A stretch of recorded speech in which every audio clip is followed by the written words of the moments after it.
जब से हमने होश संभाला तब से, यानी 1990 से ही आरक्षण आरक्षण और आरक्षण का मुद्दा सुनता आ रहा हूँ।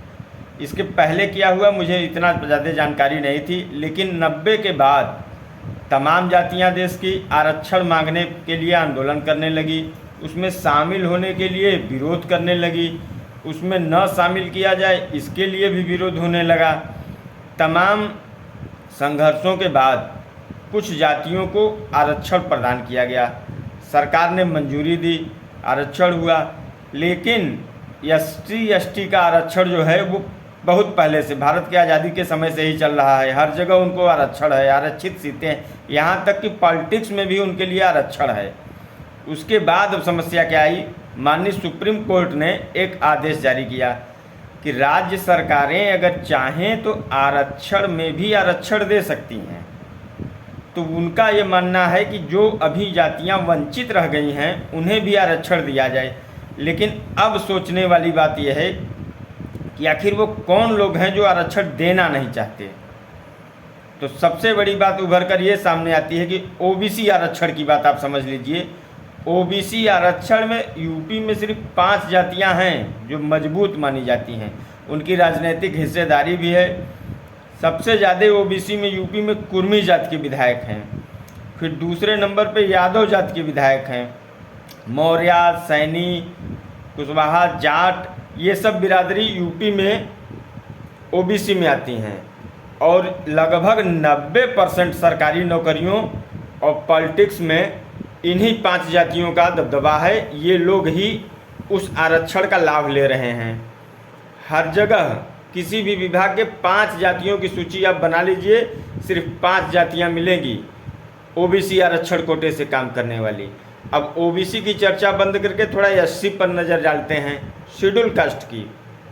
शेड्यूल कास्ट में भी आपको 4-5 जातियां ही मिलेंगी।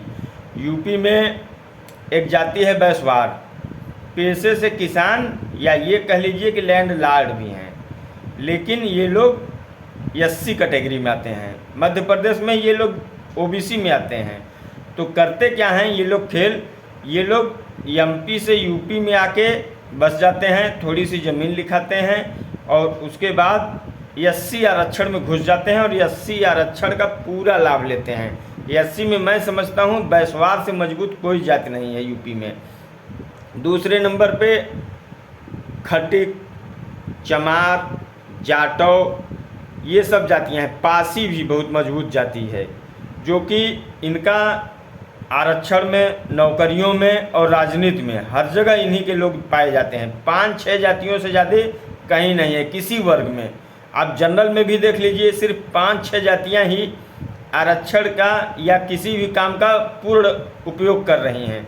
तो इन लोगों को ये लगता है कि नीचे जो जातियां हैं, जो वंचित रह चुकी हैं, जो अभी तक नौकरी में नहीं जा पाई, अभी कई जातियां ऐसी हैं कि उनके पूरे खानदान में कोई नहीं नौकरी में गया है, तो उनको आगे बढ़ाने के लिए अगर राज्य सरकारें प्रयास कर रही हैं तो 4-5 लोगों को ही क्यों नुकसान हो रहा है, क्योंकि उनके बच्चों की जगह उनको मिल जाएगी। वो सिर्फ 4-5 जातियां ही हैं जो हर जगह आरक्षण के लिए लड़ती हैं और आरक्षण में आरक्षण देने का विरोध करती हैं। ओबीसी में तो एक समस्या ये है कि उनमें क्रीमी लेयर बना दिया गया है।